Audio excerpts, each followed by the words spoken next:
Hello everyone, my name is Manju Saraswat and again I am with you with the next topic, that is the chapter federalism, that is second chapter of democratic politics. Okay, so first of all, when we are talking about the federalism, first we recall the first chapter, power sharing. Yes, you know power sharing. जैसे हमने power sharing में बात की थी different different forms of government की, जिसमें कि power जो डिस्ट्रीब्यूटेड थी वो थी हॉरिजॉन्टल वे में डिस्ट्रीब्यूटेड थी और वर्टिकल वे में पावर डिस्ट्रीब्यूटेड थी. तो सेकंड जो हमने पढ़ा था वर्टिकल वे में पावर डिस्ट्रीब्यूशन, उसको हम क्या कहते हैं, फेडरलिज्म कहते हैं. यहाँ हिंदी में इसका मीनिंग है संघीय व्यवस्था. यहाँ पे हम बात कर रहे हैं संघ, यानी कि आप देखेंगे कि इसको हम क्या बोलते हैं कि federalism is a system of government in which power is divided between a central authority. कि फेडरलिज्म एक ऐसी व्यवस्था है गवर्नमेंट की जिसमें कि पावर को डिवाइड किया जाता है सेंट्रल अथॉरिटी में, और उसकी बहुत सारी क्या होती हैं, वेरियस कॉन्स्टिट्यूएंट यूनिट्स होती हैं कंट्री की, जिसमें कि पावर क्या होती है, डिवाइडेड होती है. इसमें जो लेवल होते हैं वो कितने, या तो दो होते हैं या दो से अधिक होते हैं, जो कि इंडिपेंडेंट होते हैं. यानी कि किसी का किसी एक दूसरे में कोई भी हस्तक्षेप, कोई इंटरफेरेंस नहीं होता है. ये इंडिपेंडेंट यूनिट्स होती हैं.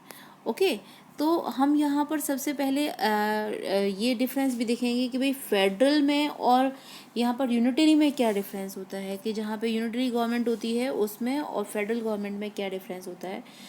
तो आप देखेंगे कि यूनिटरी जो गवर्नमेंट है वो उसमें केवल एक ही लेवल होता है, और यहाँ पर फेडरल में क्या होता है, फेडरल में दो या दो से अधिक लेवल होते हैं. कई बार 3 लेवल भी होते हैं, जैसे हमारी कंट्री में 3 लेवल्स गिवन हैं.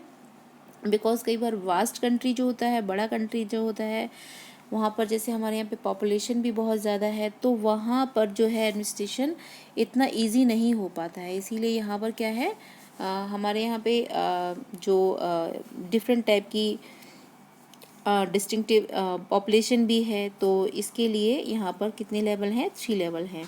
तो 2 और मोर लेवल्स होते हैं फेडरल गवर्नमेंट में. यूनिटरी गवर्नमेंट में केवल एक ही लेवल होता है.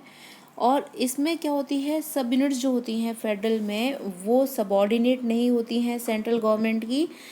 सबॉर्डिनेट नहीं होती यानी कि वो उसके अधीन काम नहीं करती हैं, वो उनके लिए वर्क नहीं करती हैं, वो उनके लिए आंसरेबल नहीं होती हैं सेंट्रल गवर्नमेंट के लिए. और जो यूनिटरी को फॉर्म ऑफ गवर्नमेंट है उसमें क्या होता है कि सब यूनिट्स जो है वो सेंट्रल गवर्नमेंट के लिए आंसरेबल होती हैं, क्योंकि यहाँ पर जो पावर होती है वो मेन जो है वो जो यूनिटरी गवर्नमेंट यानी यूनियन गवर्नमेंट जो होती है, जो सेंट्रल गवर्नमेंट होती है, उसी के पास ज़्यादा होती है. और यहाँ पर या तो कॉन्स्टिट्यूंट जो अदर यूनिट्स हैं वो होती नहीं है, या फिर अगर वास्ट कंट्री है होती भी हैं तो वो सेंट्रल गवर्नमेंट के लिए क्या होती हैं, आंसरेबल होती हैं. फेडरल गवर्नमेंट में हम देखेंगे कि the state government has powers of its own for which it is not answerable to the central government. जैसे कि इंडिया है, कनाडा है, नाइजीरिया है ना, जर्मनी है. और यहाँ पर जो आप मेन आंसर देख सकते हैं वो चाइना का भी देख सकते हैं, जापान, यूके. लेकिन चाइना में भी मेन क्या है कि जो सेंट्रल गवर्नमेंट है उसके लिए जो उसकी सब यूनिट्स होती हैं वो आंसरेबल होती हैं. यानी कि यहाँ पर सेंट्रल गवर्नमेंट जो क्या करती है वो ऑर्डर पास करती है अपनी दूसरी प्रोविंशियल गवर्नमेंट को. ठीक है, तो यहाँ पर आप देख सकते हैं कि ये जो गवर्नमेंट होती है वो अलग अलग लेवल पर होती है ना. यहाँ पर क्या होती है, ये सेंट्रल लेवल पर होती है, और ये जो हमने स्टार्टिंग में आपको बताया भी था फर्स्ट पे, ये होती है यूनियन गवर्नमेंट, जिसको बोलते हैं यूनियन गवर्नमेंट बोल सकते हैं, सेंट्रल गवर्नमेंट बोल सकते हैं, इसको हम प्रोविंशियल गवर्नमेंट बोल सकते हैं, या फिर हम इसको स्टेट गवर्नमेंट भी बोल सकते हैं, है ना. तो यहाँ पर और ये जो होता है वो लोकल गवर्नमेंट होती है थर्ड, है ना. तो ये अलग अलग लेवल होते हैं, अलग अलग लेवल पर पावर का डिस्ट्रीब्यूशन होता है. ठीक है, और यहाँ पर क्या होता है, यहाँ पर एक ही जो गवर्नमेंट होती है, यानी कि एक ही सेंट्रल जो गवर्नमेंट होती है उसकी ये सब कॉन्टिनेंट सब यूनिट्स होती हैं, सब इसकी ये सब यूनिट्स के पास जो है पावर सेंट्रल गवर्नमेंट के बराबर नहीं होती है। ठीक है, तो ये जो है ये डिस्ट्रीब्यूशन है यूनिटरी का और फेडरल फॉर्म ऑफ गवर्नमेंट का। ठीक है, तो इसके बाद हम देखते हैं फीचर्स ऑफ फेडरलिज्म। फीचर्स किस तरीके के होते हैं, तब आप ये कह सकते हैं कि भाई यहाँ पे फेडरल गवर्नमेंट है।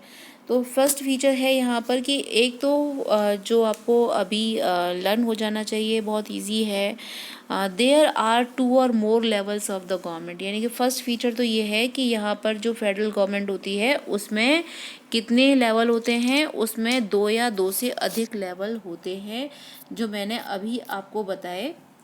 आपने देखे कि इसमें हमारे कितने हैं, हमारे इसमें कितने लेवल हैं, हमारे यहाँ पे हैं 3, है ना, और ज़्यादातर में कितने होते हैं, ये 2 लेवल होते हैं। ठीक है, तो अब हमने जो इसके फीचर्स के बारे में बात कर रहे हैं, वो फर्स्ट फीचर क्या है कि देयर आर 2 और मोर लेवल्स ऑफ द गवर्नमेंट। यानी फेडरलिज्म में, फेडरल फॉर्म ऑफ गवर्नमेंट में 2 लेवल्स होते हैं, यानी कि यूनियन गवर्नमेंट और प्रोविंशियल गवर्नमेंट। यूनियन को हम सेंट्रल गवर्नमेंट भी बोलते हैं, प्रोविंशियल को हम स्टेट गवर्नमेंट भी बोलते हैं।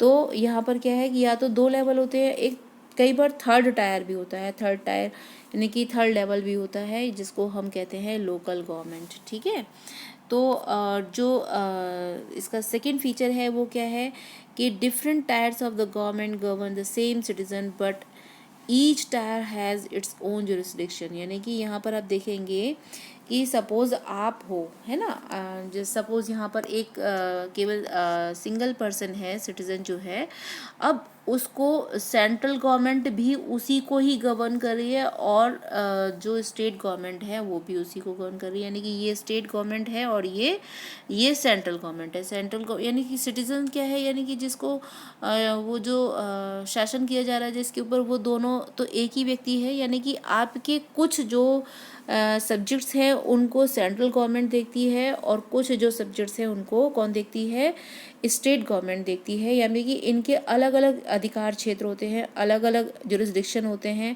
जैसे कि सेंट्रल गवर्नमेंट हमारे डिफेंस को, बैंकिंग, करेंसी वगैरह मुद्दों को देखती है, और जो स्टेट गवर्नमेंट है वो एजुकेशन, एग्रीकल्चर, पुलिस, है ना, इस तरीके के जो सब्जेक्ट्स होते हैं उनको देखती हैं। तो ये अलग अलग क्षेत्रों को देखती हैं, लेकिन सिटीज़न जो होता है वो क्या होता है, वो सेम होता है।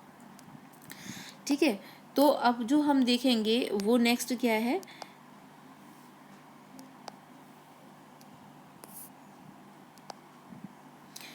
The jurisdiction of the respective level of the tier of the government are specified in the constitution। यानी कि किसका कौन सी गवर्नमेंट किन अधिकार क्षेत्रों को देखेगी, उसके क्या क्या अधिकार क्षेत्र है, किस किस पर वो लॉ बना सकते हैं, है ना, उनके दायरा, उनकी लिमिट्स कहाँ तक हैं, वो किस किस सब्जेक्ट्स पर वो वर्क करेंगी, ये सारी जो कॉन्स्टिट्यूशन में ये गिवन है, ये रिटन है।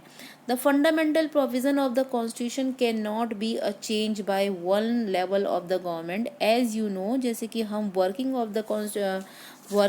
ऑफ द जो ऑर्गन्स की हैं वो हम पढ़ चुके हैं लास्ट ईयर 9th में। तो आप देखेंगे कि जो फंडामेंटल प्रोविज़न है वो क्या है कि ऑफ द कॉन्स्टिट्यूशन, यानी फंडामेंटल जो हमारे प्रोविज़न्स हैं उनको कॉन्स्टिट्यूशन जो है जो कॉन्स्टिट्यूशन के हैं उनको कोई भी एक लेवल की गवर्नमेंट चेंज नहीं कर सकती है। उसके लिए क्या है, वो दोनों लेवल की गवर्नमेंट की सहमति होनी चाहिए by the consent of both levels of the government. Court have the power of the interpret. यानी कि आप देखेंगे कि कई बार आपने न्यूज़पेपर की हेडलाइंस वगैरह देखी होंगी, तो उसमें लिखा होता है कि कई बार जो है सेंट्रल गवर्नमेंट को भी इंस्ट्रक्ट करता है या फिर उनको फटकार लगाई जाती है कि कोर्ट के द्वारा, है ना। तो कोर्ट के पास क्या है कि कॉन्स्टिट्यूशन में और पावर्स में, power of the different level of the government, दोनों ही गवर्नमेंट में इंटरप्रेट करने की इसको पावर दी गई है कोर्ट को। And sources of the revenue for each level of the government are clearly specified to ensure its financial autonomy. अब देखेंगे कि जो अलग अलग गवर्नमेंट हैं, हमारी सेंट्रल गवर्नमेंट और जो स्टेट गवर्नमेंट है, यानी कि अलग अलग लेवल पर जो गवर्नमेंट हैं उनके सोर्स ऑफ रिवेन्यूज़ क्या क्या होंगे, यानी कि उनकी जो सोर्स ऑफ इनकम है, जो रिवेन्यूज़ है, जो कर हैं, उनको किन किन क्षेत्रों से प्राप्त होंगे, यानी अलग अलग गवर्नमेंट को किस किस एरिया से रेवेन्यूज़ प्राप्त होंगे, ये भी अलग ही उनका क्या है फाइनेंशियल ऑटोनॉमी, यानी कि कहाँ कहाँ से अलग अलग प्राप्त होंगे, ये भी क्लियर ही गिवन है। And the federal system does has dual objective, और फेडरल सिस्टम में ये बहुत ज़रूरी है। एक तो इसका क्या है, दो उद्देश्य हैं, दो ऑब्जेक्टिव हैं, लक्ष्य हैं। क्या है कि safe guard and promote unity of the country, यानी कि एक तो क्या है कि देश की एकता को क्या प्रमोट करना और उसकी रक्षा करना, एंड जो रीजनल डाइवर्सिटी, वहीं दूसरी तरफ रीजनल डाइवर्सिटी को भी सेम टाइम पे अकोमोडेट करना भी, यानी कि वो भी क्या नहीं होनी चाहिए, एक तरीके से उसकी भी रीजनल डाइवर्सिटी भी जो है अफेक्टेड नहीं होनी चाहिए। यहाँ पर आप देखेंगे कि दोनों का ही एक दूसरे पर, यानी दोनों, ये जो गवर्नमेंट रन कर सकती है ये तभी कर सकती है जब यहाँ पर दोनों का ही एक दूसरे पर ट्रस्ट बहुत ज़रूरी है। यानी कि जब तक म्यूचुअल ट्रस्ट नहीं होगा, एग्रीमेंट, लिव टुगेदर, ये इस तरीके का एस्पेक्ट नहीं होगा दोनों का ही, तो फिर फेडरल गवर्नमेंट पॉसिबल नहीं है। यहाँ पर आइडियल जो है वो an ideal federal system has both aspects, mutual trust and agreement to live together. ठीक है, तो ये चीज़ जो है इसमें बहुत ज़्यादा ज़रूरी है।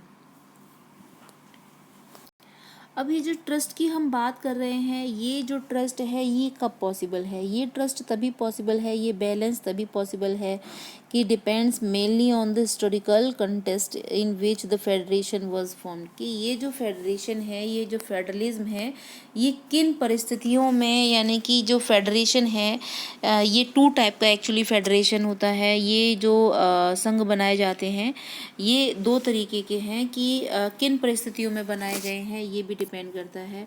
तो आप देखेंगे कि ये फेडरेशन जो है टू टाइप का होता है, coming together and holding together. Coming together यानी कि जब साथ मिलकर सभी जो स्मॉल यूनिट्स होती हैं वो जब एक दूसरे की रक्षा के लिए, डिफेंस के लिए क्या बनाती हैं, अपने आप को एक बिगर यूनिट बनाती हैं, है ना, लेकिन सभी को समान अधिकार प्राप्त होते हैं, तो वहाँ पर हम बोलते हैं कमिंग टुगेदर। और होल्डिंग टुगेदर में क्या होता है कि एक लार्ज पावर होती है जो कि क्या करती है, डिसाइड करती है, पावर को डिवाइड अलग दूसरी कॉन्स्टेंट यूनिट्स में या स्टेट्स में डिवाइड करती है। तो होल्डिंग टुगेदर का इंडिया एक अच्छा एग्जाम्पल है, और कमिंग टुगेदर का यूएसए भी बहुत एक अच्छा एग्जाम्पल है। इसके बारे में आप देख लीजिए कि coming together federation involves independent states coming together on their own to form a bigger unit. यहाँ पर क्या देखेंगे कि जो छोटी छोटी जो यूनिट्स होती हैं वो छोटी छोटी सी यूनिट्स क्या करती हैं, आपस में एक दूसरे के साथ आती हैं, यानी कि सभी का अधिकार समान होता है, आइडेंटिटी समान होती है, और ये अपने आप में क्या बनाती हैं, एक बिगर यूनिट बनाती हैं। ठीक है, और in coming together units try to increase their security by pooling, अपनी सोवरेनिटी को ये साझा करती हैं एक दूसरे से, अपनी आइडेंटिटी को ये साझा करती हैं एक दूसरे से, और अपनी ये यूनिट को क्या करती हैं, इंक्रीज करती हैं। In this category, federations, all the constituent units usually have equal power and strong vice federal government, है ना। तो ये क्या करती हैं, तो ये जो है एक दूसरे को क्या करती हैं, ये यूनिट में कॉन्स्टेंट यूनिट्स जो हैं यूजुअली क्या इक्वल पावर्स होती है, और ये क्या बनाती हैं, स्ट्रॉन्ग बनाती हैं किसको, फेडरल गवर्नमेंट को। अब यहाँ पर अगर आप इसका एग्जांपल भी यूएसए, स्विट्ज़रलैंड, ऑस्ट्रेलिया है, आप देख सकते हैं, और भी वैसे बहुत सारी कंट्रीज़ हैं। और होल्डिंग टुगेदर में जब आप एग्जांपल देखेंगे तो इसमें क्या होता है कि in this system large power और country decide to divide its power between its constituent states और नेशनल गवर्नमेंट। तो यहाँ पर क्या होता है कि यहाँ पर जो एक बिगर यूनिट होती है वो क्या करती है, वो अपनी जो पावर को अलग अलग दूसरी कंट्रीज़ में डिवाइड करती है। यहाँ पर ये सिस्टम जो है आप इस तरीके से उल्टा देख सकते हैं, तो आपको ये याद रहेगा।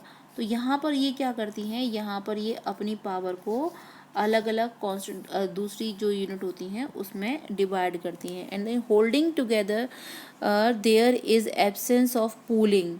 यहाँ पर साझा जो सोवरेनिटी जो है और रिटेनिंग आइडेंटिटी जो है इन लोगों की, वो क्या है, वो पूलिंग देखने को नहीं मिलती है। In fact in this federation the central government subordinates over the constant units. यहाँ पर जो है इसकी जो दूसरी कॉन्स्टेंट यूनिट्स हैं ये इसकी सबऑर्डिनेट होती हैं सेंट्रल गवर्नमेंट की। Whereas in this category the central government tends to be more powerful. यहाँ पर सेंट्रल गवर्नमेंट जो है क्या होती है, ये ज़्यादा पावरफुल होती है wise the states. And sometimes constant units of the federation have unequal powers. और यहाँ पर क्या होता है, होल्डिंग टुगेदर में कई बार जो इसकी जो सब यूनिट्स होती हैं वो ज़रूरी नहीं है कि उनके पास इक्वल पावर हो। जैसे कि इंडिया में ये जो पुराना इसमें डिस्क्रिप्शन दिया हुआ है जम्मू एंड कश्मीर के बारे में, लेकिन ऐसा नहीं था, इसको स्पेशल स्टेटस मिला हुआ था। आपको याद हो कि वहाँ पे आप ज़मीन भी नहीं ले सकते हैं,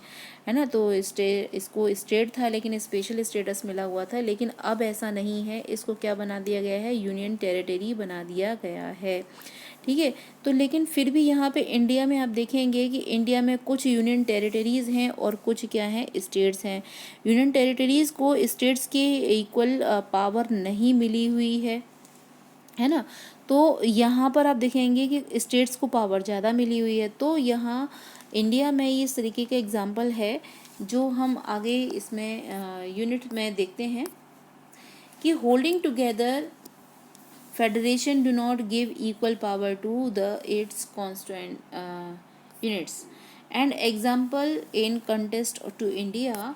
इसमें क्या है कि स्मॉलर यूनिट्स जो है called union territories do not have the equal power of the state and the central government has special power in the running these areas। यानी कि जो यूनियन टेरिटरीज़ हैं वो उनको कौन रन करता है, उनको सेंट्रल गवर्नमेंट रन करती है। और इस तरीके की स्पेशल पावर जो है वो गवर्नमेंट सेंट्रल गवर्नमेंट के पास होती है ना। और यहाँ पर जो यूनियन टेरिटरीज़ होती हैं उनको स्टेट के मुकाबले इतनी पावर मिली हुई नहीं होती है। इस तरीके से जो इसकी कॉन्स्टेंट यूनिट्स होती हैं उनके पास सभी के पास इक्वल पावर नहीं होती है होल्डिंग टुगेदर फेडरेशन में।